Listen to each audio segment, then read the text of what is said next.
21 फरवरी 2026 की सुबह लखनऊ के एक पुलिस थाने में एक रिपोर्ट लिखी जाती है मिसिंग की। रिपोर्ट लिखी जाती है मानवेंद्र सिंह, जो लखनऊ के रहने वाले एक करोड़पति बिजनेसमैन की। मानवेंद्र सिंह लखनऊ के आसियाना के रहने वाले, जिनकी मल्टीपल बिजनेस थी। और जब ये गायब हुए तो जाहिर सी बात है कि इनके बहुत सारे लिंक होंगे, क्योंकि बहुत बड़ी बिजनेस होती है तो उतने ही ज़्यादा लोगों से इनकी परिचय होती है। और जैसे ही मिसिंग की बातें आई सामने, लोगों में हलचल मच गई कि मानवेंद्र सिंह आखिर गायब कहाँ हो गए। सबसे पहले जो है इनका 21 वर्षीय बेटा अक्षत प्रताप सिंह ने पुलिस में रिपोर्ट लिखवाई अपने पिता की मिसिंग होने की। अब जैसे ही पुलिस में रिपोर्ट गई मानवेंद्र सिंह की मिसिंग की, पुलिस लग गई छानबीन करने। तो आज हम जानेंगे कि मुजरिम किस तरह से व्हाट्सएप ग्रुप बना के लोगों को चकमा दिया। तो एक केस है लखनऊ के ब्लू ड्रम की, जहां पर एक बेटे ने नीट की एग्जाम न लिखने की वजह से अपने पिता को मारकर ड्रम में डाल दिया। तो चलिए कहानी को आगे बढ़ाते हैं। तो उससे पहले एक बार हमारे चैनल यानी कि चश्मा वाली दीदी को लाइक शेयर सब्सक्राइब जरूर कीजिएगा। मानवेंद्र सिंह का परिवार सेक्टर एल में रहता था।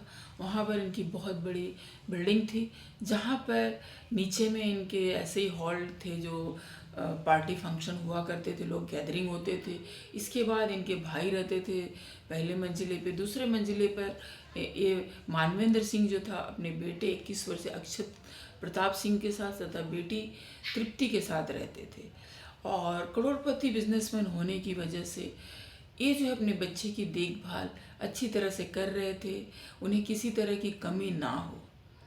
क्योंकि मानवेंद्र सिंह की पत्नी की डेथ हो चुकी थी, तो बच्चे जो है पिता के साथ ही रहते थे।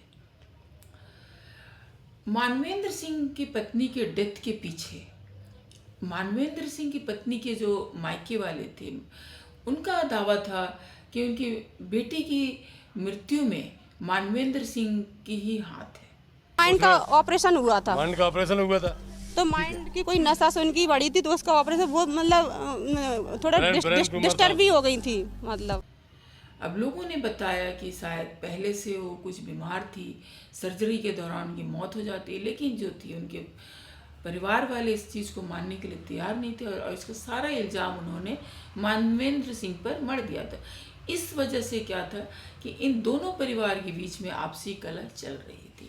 जो ये दोनों बच्चे देखते हुए बड़े हो रहे थे, तो इनके ऊपर एक मानसिक प्रेशर था ही अपनी माँ को खोने का। लेकिन मानवेंद्र सिंह ने अपने बच्चों के लालन पालन में किसी तरह की कमी नहीं की। उनका देखभाल अच्छे से, मतलब कि जहाँ उन्हें खर्च करना था करते थे। बच्चों की पढ़ाई लिखाई पे, कपड़े लत्ते पे, खाने पीने में किसी तरह की कोई कॉम्प्रोमाइज़ नहीं। आखिर में इतने बड़े बिजनेसमैन जो ठहरे। इनकी बहुत सारी लिकर की शॉप थी, बहुत सारा मल्टीपल पैथोलॉजी लैब थे जगह जगह पर, जिससे इनकी आमदनी बहुत ही ज़्यादा थी। पैसों की कोई कमी नहीं थी। अब वहीं पर चलते हैं इनके बेटे की तरफ। इनका बेटा जो 21 वर्षीय अक्षत प्रताप सिंह जो था, तो मानवेंद्र सिंह उस अक्षत प्रताप सिंह जो 12वीं की कक्षा पास करने के बाद मानवेंद्र सिंह की इच्छा थी कि वो नीट की तैयारी करे, पर अक्षत को डॉक्टर भी में कोई इंटरेस्ट नहीं था और उसने बीकॉम में अपनी एडमिशन करा ली और बीकॉम की पढ़ाई करने लगा। अब देखिए यहाँ पर हम देखते क्या है कि मानवेंद्र सिंह जो बहुत बड़े बिजनेसमैन थे, करोड़पति थे, क्या वे अपने बिजनेस में अपने बेटे को साझेदार नहीं बनाना चाहते थे, जो एक अलग फील्ड में भेजना चाहते थे? इसकी क्या वजह थी? तो इसकी भी बहुत बड़ी वजह थी, क्योंकि मानवेंद्र सिंह का मानना था कि पैसे जो है बहुत ही मेहनत से आती है, तो बच्चों को भी सीखना चाहिए कि पैसे कैसे कमाया जाता है। तो उसे बच्चों को अपनी मेहनत करके पैसे कमाना चाहिए, ना कि अगर ऐसे ही दे देते हैं तो उन्हें बच्चों को पैसे की कद्र नहीं रहेगी। इसी वजह से वे चाहते थे कि नीट की तैयारी करे, बेटा डॉक्टर बने, अपनी मेहनत से जाए। लेकिन वो बेटा बीकॉम में चला गया। एक तरफ पिता का प्रेशर था और बेटा नहीं चाहता था, तो और एक माँ की वजह से जो उसकी नानी के घर वाले बीच में जो लड़ाई करते थे, वो भी इसके दिमाग में कहीं ना कहीं चलता था। तो पिता को लेकर ये धीरे धीरे इसके मन में थोड़ी सी खटास आती चली गई। मानवेंद्र सिंह जो थे अपने बेटे को पॉकेट मनी देते थे, लेकिन उसी हिसाब से देते थे जितना उसे रिक्वायरमेंट है। इतना भी नहीं देते थे कि बेटा गलत रास्ते पे चला जाए।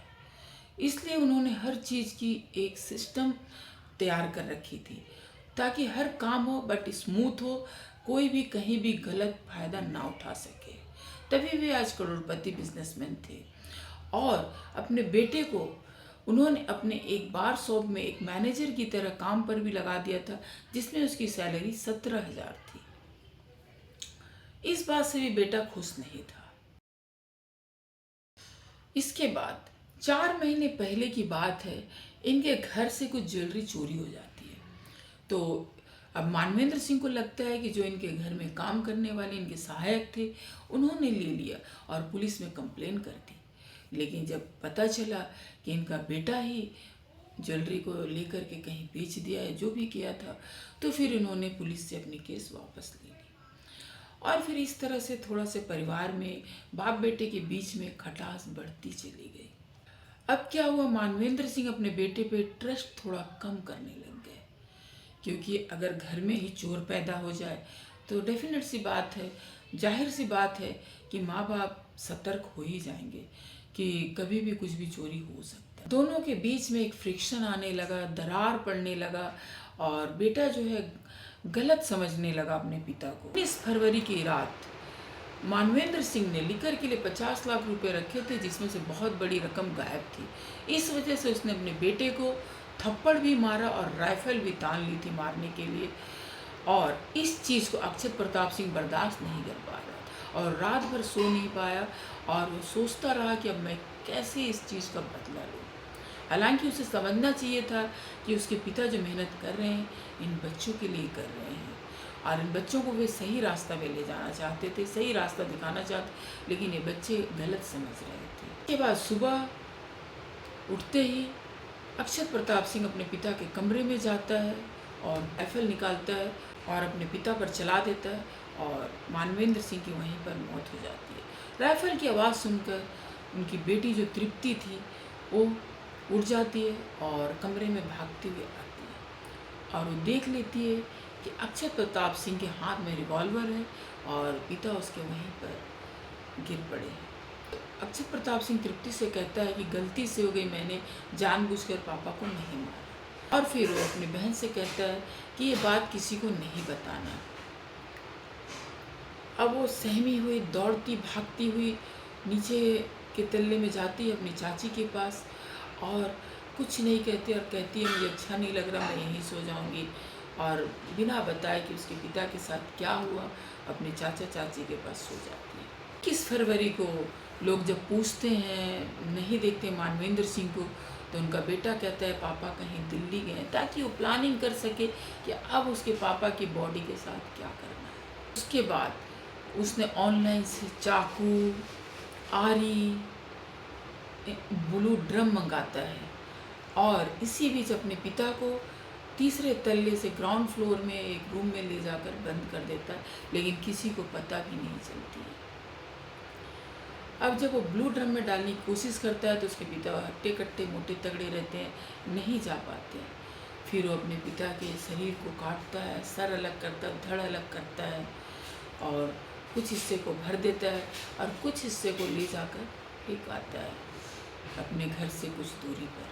तो देखा आपने किस तरह से एक बेटे ने अपने ही बाप को मारकर ड्रम में डाल दिया। अक्षत प्रताप सिंह ने एक व्हाट्सएप ग्रुप बनाया और ग्रुप का नाम रखा पापा जल्दी लौट आओ और उसमें हमेशा डालता रहा पापा मिसिंग मिसिंग करके।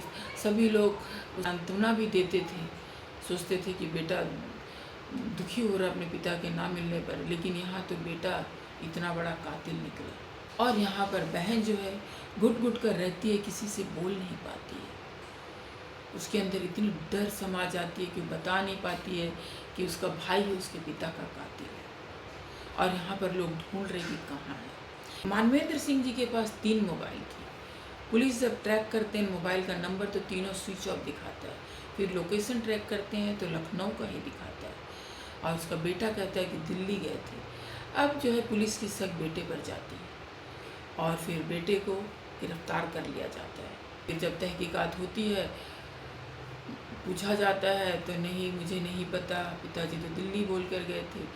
इसके बाद और जब कड़ाई होती है तब बताता है कि पिता ने सुसाइड किया है। फिर और जब पिटाई किया जाता है तब वो सच बताता है कि हाँ, इस तरह से मेरे साथ ऐसा, मुझे थप्पड़ मारे, मुझे बुरा लगा, मैं बर्दाश्त नहीं कर पाया और मैंने अपना बदला लिया। और किस तरह से सारी कहानी को बयां करता है। फिर उसकी बहन के बारे में पूछा, बताता है तो बताता है कि मैंने उसे धमकी दी थी कि किसी से नहीं बताएगी, इसलिए उसने किसी से नहीं। 23 तारीख को अक्षत जो है गिरफ्तार हो जाता है और पुलिस की जब डंडे पड़ती है तो धीरे धीरे करके, पहले तो बताता नहीं है, फिर बाद में झूठ बोलता है कि पिता ने सुसाइड की। उसके बाद और जब सख्ती पेश किया जाता है तब बताता है कि हाँ, मैंने ही मारा है और किस तरह से मारा, सारी सच्चाई खोलता है। तो देखा आपने किस तरह से एक बच्चे ने नीट की एग्ज़ाम ना लिखने की वजह से, बिजनेस में पॉकेट मनी ना पाने की वजह से उसके मन में इतने बड़े द्वंद्व चल रहे थे कि अपने पिता को ही मार डाला। क्या एक पिता ने अगर सोचा कि डॉक्टर बने गलत की? अगर एक पिता ने चोरी करने को मना किया तो क्या गलत किया? एक पिता ने उसे अपने बिजनेस को सीखने के लिए अगर उसे समय दिया तो क्या गलत किया? तो यही है, बच्चे जो है आजकल के समझते नहीं हैं। उन्हें लगता सब कुछ उनके हाथ में मिल जाना चाहिए, तो उनके लिए बहुत ही बढ़िया है, और अगर नहीं दो तो बहुत ही ख़राब है। उन्हें ये भी नहीं पता चलता, उन्हें यही नहीं समझ पाता कि माता पिता ने कितनी मुश्किलों से, कितने स्ट्रगल किए होते हैं।